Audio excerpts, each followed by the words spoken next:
मैं जैसे गुजर रहा था डी ऑफिस जाना था, तो मुझे लगा कि आपने किसी मिलता से उनसे बात करते, इसलिए भी कि हम जिस कक्षा में पढ़ते हैं ये बहुत मायने रखता है अपने करियर के लिए फ्यूचर। ठीक है, हाई स्कूल का जो जमाना होता है वो स्वर्ण युग का, जो बच्चे इस उम्र में अपने समय का सही सदुपयोग करते वो कामयाबी की नई नई इबारत मिलते हैं, कहानियां।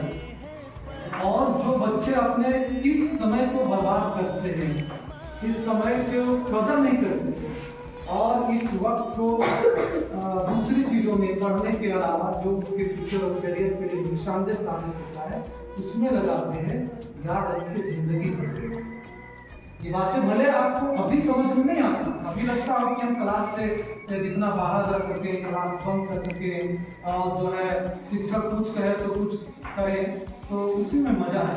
लेकिन हकीकत मजा ये है जब आपके हाथ में एक जॉब का ज्वाइनिंग लेटर और आप अपनी माँ के कदमों में जाकर निछावर करें, देख तुम्हारी बेटी पढ़ के आगे, उस दिन मजा है जब आप किसी कुर्सी पर बैठे हो और आपका रेणु मैम है और मैम सर है, बाहर से आपके चपरासी को चिट्ठी लिख करके भेजेंगे कि आपसे मिलने आए हैं। उस दिन आप बड़े बड़े लिखेंगे कि आप सर आपसे मिलने हैं, आप किसी असल मजा वो ये नहीं है कि हम कितना समय को भी बर्बाद कर दें और दोस्तों के ऐसे दोस्त जिनकी पढ़ाई में रुचि नहीं, ऐसे दोस्त जो सिर्फ वक्त को बर्बाद करते हैं, उनकी संगति में रह करके हम जो है क्या करते हैं अपने समय को बर्बाद।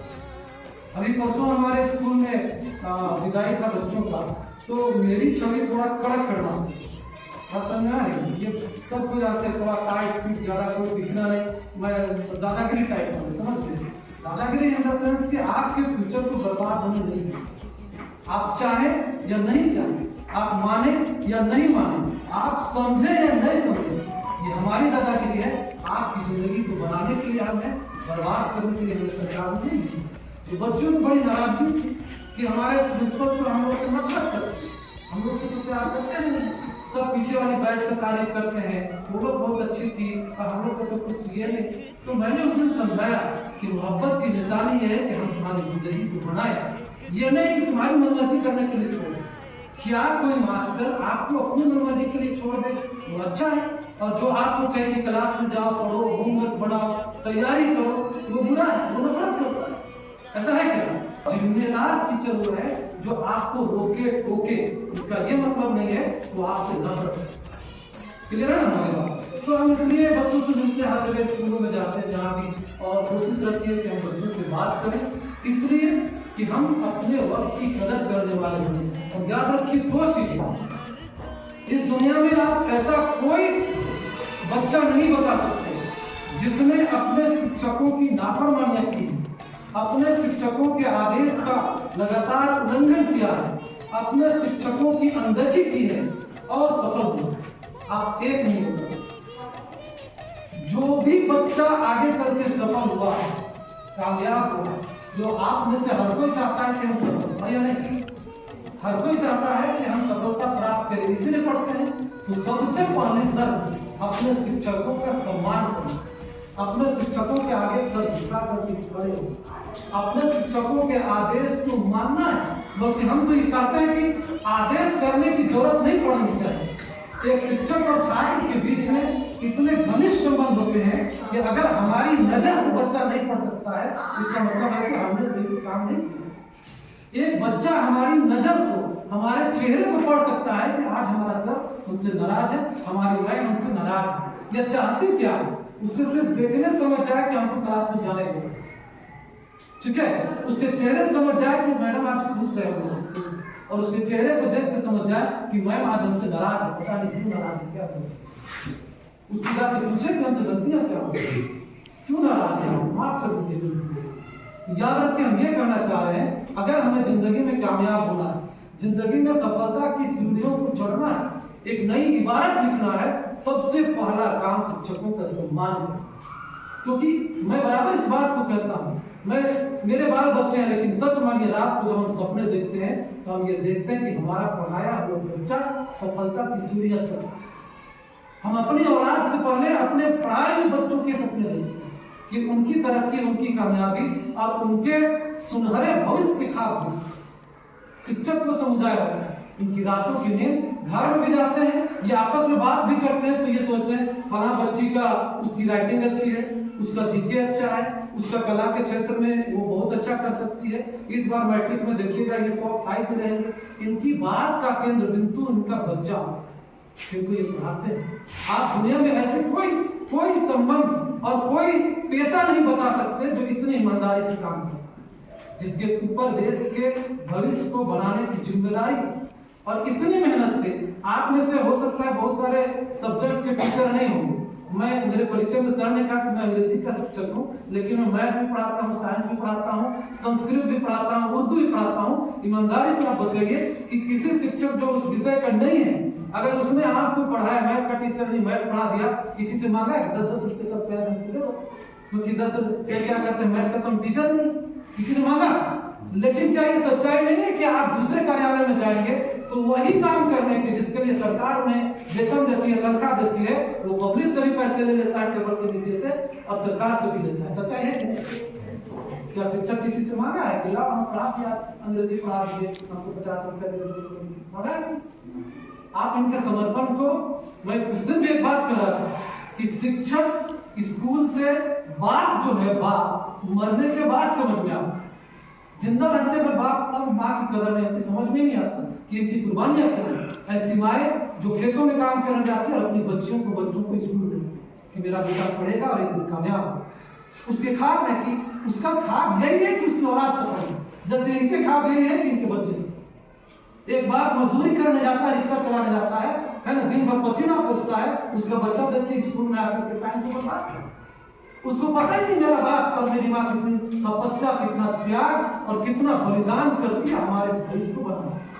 और जो बच्चा इस बात को समझ जाएगा, क्या ऐसा हो सकता है स्कूल में आकर के अपने वक्त को बर्बाद करेगा, जिसकी आंखों में अपनी माँ का चेहरा याद होगा कि ये हमारी माँ है जो आज खेत में काम कर रही है, आज जो है कहीं मजदूरी जाके कर रही है, और कहीं बाजार गया हुआ है मेरा बाप, कहीं रिक्शा चला रहा है, कहीं खेत में काम कर रहा है, हल चला रहा है। उसकी औलादें आकर के अपने समय को बर्बाद कर सकती है? ईमानदारी से नहीं कर सकती। तो जो बच्चा अपने बाप के बारे में नहीं सोचता, अपनी बाप का बेटी से एक अलग सा लगाव होता है, बेटी के लिए उसका बाप ही हीरो, कोई हीरो नहीं चलेगा, उसका बाप ही सब कुछ, उसका बाप ही उसके लिए सबसे बड़ा हीरो है, सबसे बड़ा आइडियल है, सबसे बड़ा आदर्श। और उस बाप के साथ बेईमानी कैसे कर सकती है? और कोई बेटा अपनी माँ के साथ जो सुबह उठ कर नाश्ता बनाती है, उसको स्कूल जाने के लिए पता नहीं कितना त्याग और तपस्या करती है, उसको कैसे भूल के स्कूल में अपना टाइम को बर्बाद कर सकता है? एक दिन की कुर्बानी को सारी जिंदगी कोई औलाद चुका नहीं सकती, सारी जिंदगी चुका नहीं सकती। मैं बता रहा हूं, इनके एक दिन की तपस्या को, एक दिन की पढ़ाई को, मैं अपने शिक्षक को, मैं हेडमास्टर को, सबको मास्टर, हम अपना एक दिन का वेतन भी अपने हेडमास्टर को देंगे, और ना आप देंगे, यही सच्चाई है। कोई देगा? आज तक हम भी नहीं दी, कोई नहीं देता, नहीं देगा।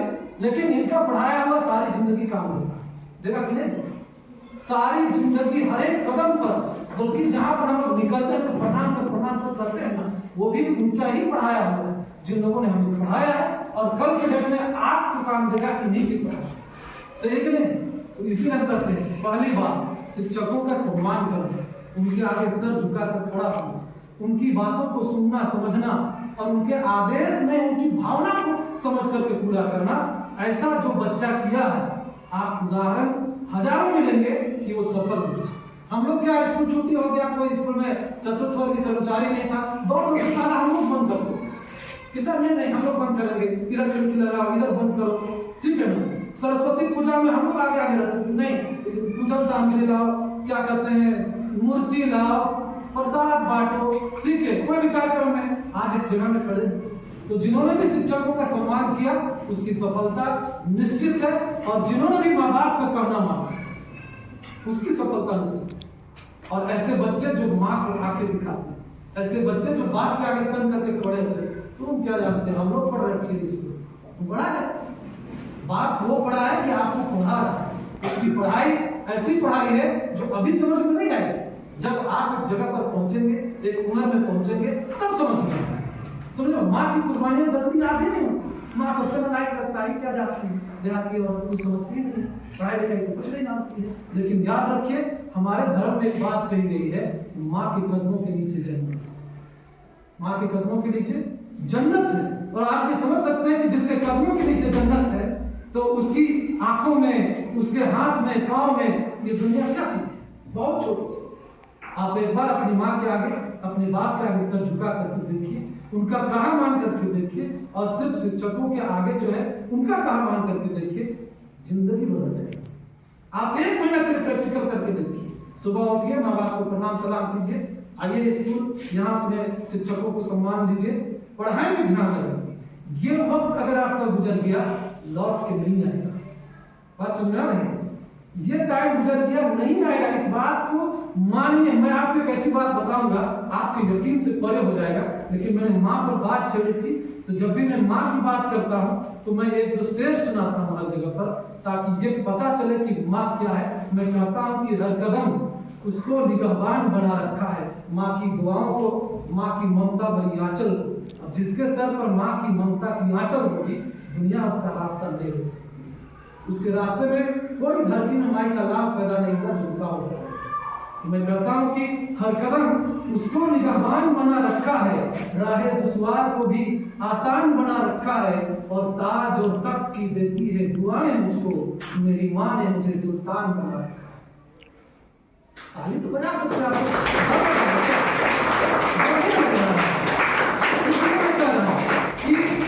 मैं जो कहना चाह रहा था इस बात की समझिए। और खास तौर से मैं बेटियों से बात इसलिए करता हूँ, खास तौर से मैं बेटियों से बात करता हूँ, बच्चियों को संबोधित करना चाहता हूँ। बच्चे तो हैं, ये पढ़ेंगे नहीं, जिंदगी भर चलेंगे तो बेटा तय मांगो, ठीक है। जब फिर फरमाइश शुरू हो जाएगी ना, उस दिन याद आएगी कि मास्टर तो ठीक कर रहा, अभी जल्दी समझ में नहीं आ रही, ठीक है ना। इसलिए मैं कहता हूँ कि बेटियां जो है, बेटियां जिस घर में सिर्फ एक काम कर ले कि वो अपने कैरियर और फ्यूचर के प्रति समर्पित हो जाए। वरना जिस घर में बेटी पैदा हो जाती है, उसी दिन से उस घर में बरकत और कामयाबी और सफलता के रास्ते खुल जाते हैं। अगर बेटियों ने अपने आप को समझ लिया कि हमारे जरिए, एक बात बताइए, हिंदू माइथोलॉजी मैंने पढ़ा कि अभी हम लोग सरस्वती माता का पूजा करें, काहे को? ताकि हमें बुद्धि मिले, विद्या मिले। हमें धन चाहिए होता है तो किसकी पूजा करें? लक्ष्मी। सही। ताकत का, शक्ति का प्रतीक कौन है? दुर्गा। दुर्गा है नहीं? तो एक मर्द जो है, आप समझिए, एक मर्द जो है उसको ताकत चाहिए, दुर्गा की पूजा करते हैं। लक्ष्मी, धन चाहिए, लक्ष्मी की पूजा करते हैं। बुद्धि चाहिए, सरस्वती को। सारी चीजें जो हमें चाहिए, हमें देवियों से मिलती है, नारियों से मिलती है। सच है कि नहीं? मिलती है। और मैं आपको बताना चाह रहा था कि मेरी पढ़ाई जो है 13 साल चुकी है। कितनी? 13 साल। 1 2 3 4 डरना नहीं। जब आपको मौका मिले, आप ताली इतनी जोर बजाना कि हर बेटी समझ में, ठीक है? 1 2 3 4 5 6 7 8 9 10 11 12 को एक युग करते हैं। 12 साल को क्या करते हैं? एक युग। 12 साल तक भी, एक युग तक हम पढ़ाई में वापसी नहीं कर पाए। सोचते थे कि वापसी करें, मैट्रिक के बाद पढ़ाई छूट गई। आप वजह जान सकते हैं, गरीब परिवार का बच्चा जो मैट्रिक का टॉपर, अपने स्कूल का हर क्लास का टॉपर है ना, उसके ख्वाब भी थे साइंस पढ़ेगा, डॉक्टर बनेगा। बाप जो 1 साल में कहा कि बेटा नहीं सकता। और हम ट्रेन राष्ट्रीय और गंगा वाली छोटी ट्रेन मिलती थी, उसको पकड़े सीधे घर आके नारी का एक एग्जाम्पल है, नर्मदा जिला का एडमिनिस्ट्रेशन और प्रशासन का पूरा काम हमारे। तो आगे बढ़ 13 साल के बाद मेरी पढ़ाई उस दिन शुरू हुई जिस दिन मेरी बेटी पैदा। बताइए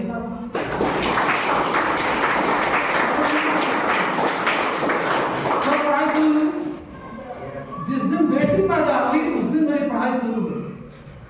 ये होती है बेटी। समझ में आई बात? मैं रांची में था, अचानक हल्ला हुआ कि रिजल्ट आ गया है इंटर। तो हम लोग मेन रोड में, उस समय मोबाइल नहीं आता था, मेन रोड में जाकर के काफी से निकाले, हाँ फर्स्ट डिवीजन। और आपको और मजा आएगा, अखबार में हम बहुत कम उम्र से मतलब छपते आ रहे, तो अखबारी कीड़ा है हम। हर 2 दिन 3 दिन में अब भी दिख जाएंगे, कॉलेज और हर दूसरे दिन भी। सही है ना? तो दूसरे दिन मैंने अखबार खोला प्रभात खबर, वहां मेरा नाम और नंबर छपा हुआ था। फिर से आपकी जोरदार तालियां चाहिए।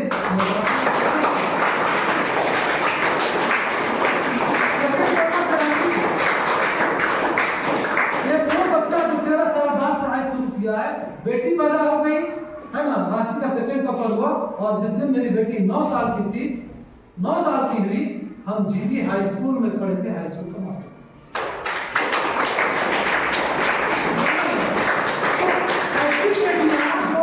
जो अपने बाप के कहां से कहां पहुंचा सकती है, लेकिन बहुत अफसोस लगता है स्कूल आके क्या कर रही है, बेटा क्या कर रहा है।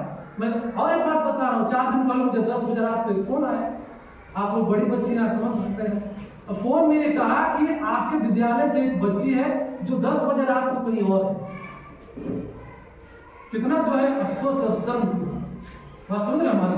तो इसलिए हम आपके बीच में आए हैं कि हमें जो बातें मैंने कही वो सच है, वो हक है। आप सिर्फ एक बात ठान लीजिए कि मैट्रिक तक, मैं अक्सर इस बात को कहता हूं कि मैट्रिक तक पढ़ना है, आगे सिर्फ लिखना। हाँ, हमारे जैसा कंप्यूटर नफरत करता है तो उसको तो मतलब ही नहीं है, उसको कोई मतलब नहीं है, उससे खाली डांटता है। जो टीचर सबसे ज्यादा डांटता है ना, वही आप लोग और ज्यादा सबसे ज्यादा खैर खा करते हैं, शुभ चिंतक वही सबसे ज्यादा आपके करियर को जो संवारने के लिए आपके पीछे लगा। समझ रहे हो? तो मैं क्या चीज कर रहा कि क्या बात में छेड़ थी, हाँ बेटी 9 साल की हुई तो हम हाई स्कूल में थे, ये बेटियां होती। तो इसलिए मैं कह रहा हूँ कि यहाँ हाई स्कूल मैट्रिक तक पढ़ना है और आगे सिर्फ लिखना है। याद रखिए इस बात, ये सच्चाई शिक्षा व्यवस्था। बीए कर रहे, एमए कर रहे, जितना खींच लीजिए टान फूट के इधर उधर से, समझ रहे बात। जो आप 10वीं तक पढ़े हैं उसको आगे खींच खाच करके लिख के कॉपी भर देना है और बहुत अच्छा करेंगे, एकदम फर्स्ट क्लास।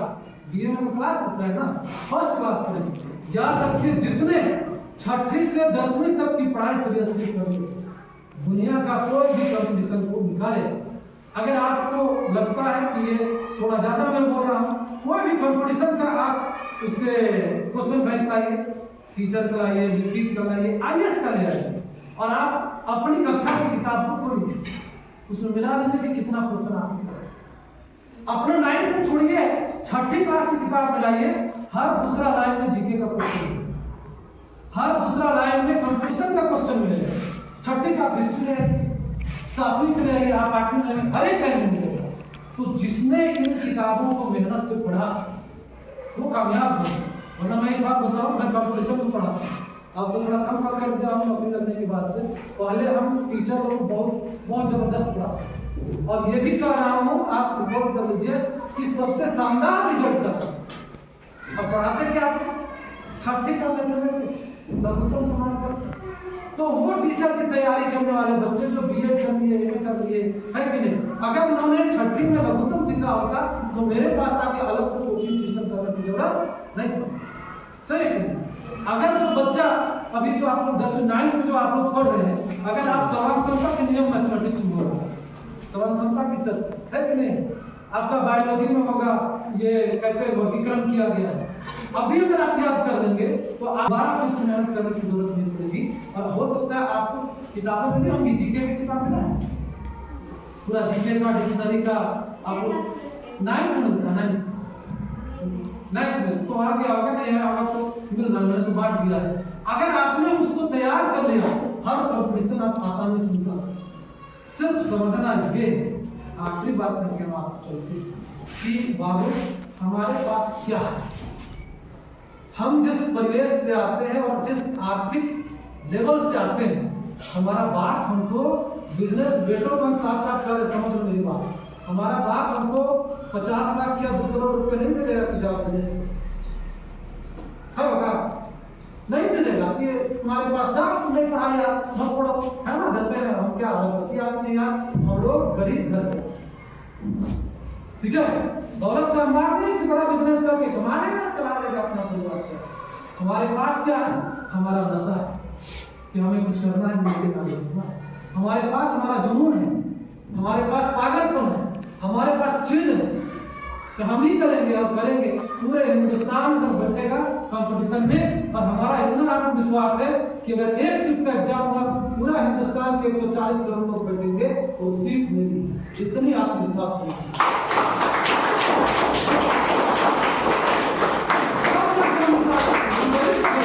हमारे पास आत्मविश्वास भी नहीं रहेगा, हमारे पास मेहनत भी नहीं रहेगा, हमारे पास जुनून भी नहीं रहेगा, क्या करेंगे? कुछ नहीं कर सकते। इसलिए हम कहते हैं कि दाद देती है गर्दी से दौरा, दाद देती है गर्दी से दौरा, दुनिया एहतराम करती है और आत्मविश्वासी जब मौत से टकराता है तो मौत भी झुककर सलाम है।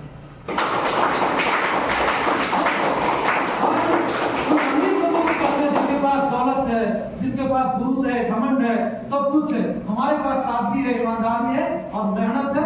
सुबह उठ के पढ़ने का जुनून, शाम को होमवर्क बनाने का नशा है कि जब तक हम होमवर्क नहीं बनाएंगे, जब तक हम ये नहीं सोचेंगे कि आज दिन भर में हमने क्या पढ़ा।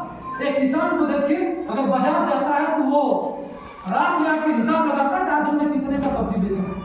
एक दुकानदार जो है दिन भर दुकान में काम करता है, रात को हिसाब लगाता है कि हमारा इन्वेस्ट कितना था और हमने कितना पैसे कमाए। क्या कोई विद्यार्थी रात में हिसाब करता है कि हमने आज दिन भर में कितने सीखा, कितने वर्ड मीनिंग याद किया, कितने मैथमेटिक्स के क्वेश्चन तैयार किए, कितना साइंस के क्वेश्चन रट डाले, कितने क्वेश्चन आंसर बना दिए? जिस विद्यार्थी ये काम कर लेगा, एक महीने में कहां से कहां उसका नहीं पहुंचेगा। आप मान के चलिए 10 वर्ड अगर आप डेली रखते हैं तो 30 दिन में 300 वर्ड जो है आप रखेंगे और एक साल में 3600 वर्ड रखेंगे। क्या उसका अंग्रेजी कमजोर हो सकता है? हो सकता है। लेकिन क्या ये सच नहीं है कि 9 साल आता है बच्चा 9 क्लास में ABCD नहीं जानता? सच्चाई है कि नहीं? 26 अक्षर 8 साल तक पढ़ा और 26 अक्षर लिखने नहीं जानता। क्या कर दिया? वो हिसाब नहीं करता। उसको पता ही नहीं कि डेली का वक्त कैसे गुजर रहा है कि हम झांक के देखें कि हमने क्या सीखा और क्या पढ़ा। तो हमारे पास जो है वो हमारा आत्मविश्वास। हम तो चिल्ला करते हैं लोगों से कि तुम्हारे पास दौलत है, तुम्हारे पास घमंड है, तुम्हारे पास नशा है। तो कहते हैं कि तू पंख ले ले, तू पंख ले ले, मुझे सिर्फ हौसला दे।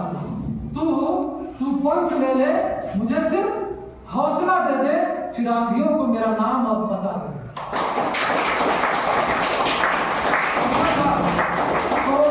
तो हम बात खत्म करते हैं। क्या हम आज से मेहनत करेंगे? क्या आज से पढ़ाई पर ध्यान देंगे? क्या आज से शिक्षकों का भरपूर सम्मान करेंगे? क्या आज से माँ बाप के आगे सर झुका के खड़े होंगे? ठीक है, गलत तो नहीं है ना? उनकी कुर्बानियां, उनका त्याग नहीं चुका सकता।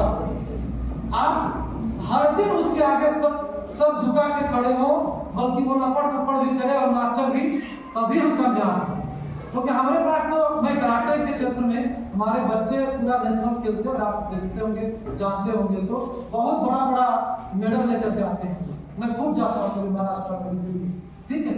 तो वो बच्चे आते हैं हमारे पास, कहते सर थोड़ा सा मारिए, थोड़ा सा दीजिए इधर पीछे से, ठीक है ना, आपकी लगाइए, पीठ मारिए, मुंडी को थपड़ाइए। क्यों? उनको पता है कि मास्टर का जब थप्पड़ पड़ेगा तो वो कामयाब हो जाएगा, फिर कोई उसको रोक नहीं सकता, उसके आगे कोई कांटा नहीं बिछा सकता, कोई रुकावट का जो है ना बैरियर खड़ा नहीं कर सकता। तो शिक्षकों को उनसे कभी कभी आशीर्वाद लीजिए, समझ में बात, तब फिर जिंदगी बढ़ेगी, समझ में बात। इसलिए हमारे पास उड़ान के लिए पूरी जिंदगी बढ़ेगी, लेकिन उसकी कहानी आज से लिखनी पड़ेगी, अभी से लिखनी पड़ेगी। आज के बाद कोई भी आएगा कहेगा चल घूम के आते हैं चिरी, है ना, चल थोड़ा जिम्मा भी चले जाते हैं, लेकिन तुम्हारा काम है तुम जा यार, तुम्हारे आने जाने के में हम 10 वर्ड याद करेंगे, क्यों बर्बाद करें? ठीक है ना। सच्चा दोस्त वो है जो आपको पढ़ने के लिए प्रेरित करे। वो दोस्त नहीं है जो पढ़ाई करना उठा है, चार घूमना है, कल पढ़ना नहीं, इतना में तुम पढ़ाकू हो गए, तुम ही बने तो पढ़ने वाला। याद रखिए, सबसे बड़ा वो समझ रही बात। इसलिए हमारे पास क्या है कि हमें लंबी उड़ान हो, हमारे पास क्या है कि हमारे ख्वाब बड़े होने चाहिए। ठीक है, गरीब घर में पैदा हो, लेकिन सपना देखने से कोई रोकेगा? ठीक है कि हम जो है कमजोर परिवार से ताल्लुक रखते हैं, लेकिन हमारे हौसले को कौन रोकेगा? कोई रोकेगा? तो हमारा याद रखिए, अंतिम बात, हमारी कामयाबी में सबसे बड़ा रुकावट कौन? हमारी कामयाबी में सबसे बड़ा रुकावट, हमारी सफलता में कौन? हम खुद। कौन है? हम खुद।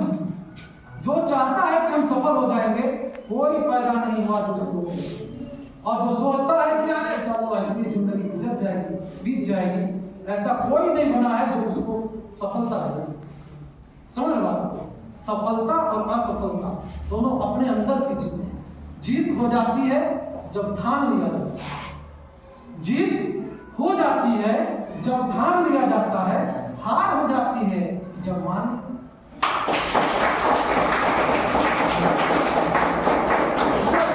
आज हम कसम खा के कह देंगे सबको कि वाकिफ कहाँ जमाना हमारी उड़ान से। आज तक ठीक है, जैसे चला चला, अब आज के बाद में हम बताएंगे कि हम भी क्या चीज है। वाकिफ कहाँ जमाना हमारी उड़ान से, वो और लोग थे जो हार गए आसमान से।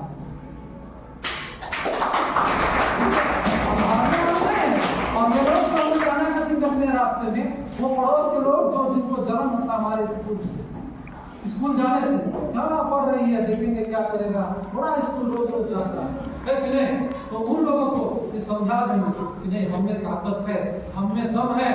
समझ में आई बात? हम कुछ करके दिखाएंगे, और एक दिन तुम वहीं पर देखते रहना, शोर कौन मचाता है, हल्ला कौन करता है, चिल्लाता कौन है? जो भीड़ में लोग होते हैं वो चिल्लाते हैं, खिलाड़ी जो है चिल्लाते नहीं, पिच के अंदर जो बैटिंग बॉलिंग करते हैं वो नहीं चिल्लाते हैं, चिल्लाता है दर्शक। दर्शक करते हैं। तो तय हमें करना है कि हम बीच में खिलाड़ी बनेंगे, फैसला मैदान में होगा कि मरता करेंगे। हम तो देखेंगे मैदान में उतर खेल करके और जीत करके दिखाएंगे। समझ में आई बात? हम इसलिए पैदा नहीं हुए कि चिल्लाएंगे, शोर मचाएंगे, हल्ला करेंगे।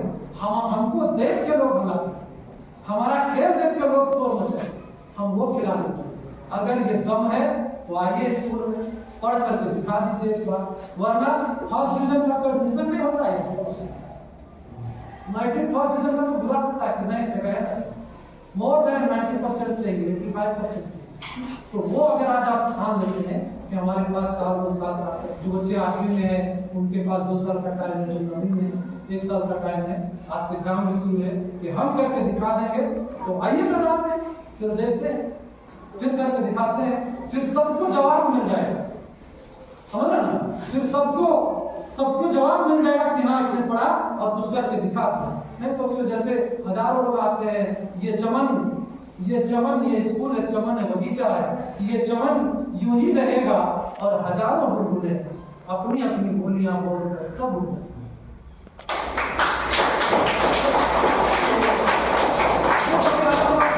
बात करेंगे। फिर कभी चांस मिला कि आप लोगों से बैठ करके बात करें, और बहुत सारी बातें की जा सके, बच्चे कल को कुछ करें। मैं जो स्कूल वगैरह जाता हूँ या बुलाया जाता है यहाँ वहाँ, तो इसके पीछे एक उद्देश्य में आखिरी बात ये बता रहा हूँ। मेरे जो एचएल के हाई स्कूल में वो कहते थे कि बेटा तुम डीसी हो, क्या कहते, बेटा तुम डीसी हो। इस जबरदस्त मेरा था पढ़ाई करने का कि सब हाँ बड़े डीसी हो, डीसी हो। आज नहीं है दुनिया में, मैं उनकी आत्मा से रोज बात करता हूँ। सर हम आपकी उम्मीदों पर खरा नहीं कर सकते, हम आपकी आशाओं पर सफल नहीं हो सके, लेकिन आपके कदमों में 100 डिसीजन ये बड़ा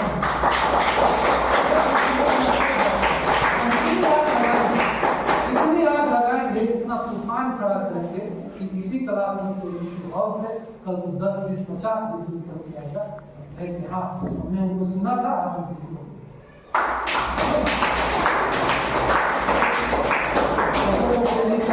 आज अगर आप मान लेते हैं तो ये कहना है कि जिंदगी की उड़ान अभी बाकी है, जिंदगी की उड़ान अभी बाकी है, जहां में बनाना अपनी पहचान अभी बाकी है, और अभी तो आपने नापी है रोटी को जमीन, नापने को तो सारा आसमान है।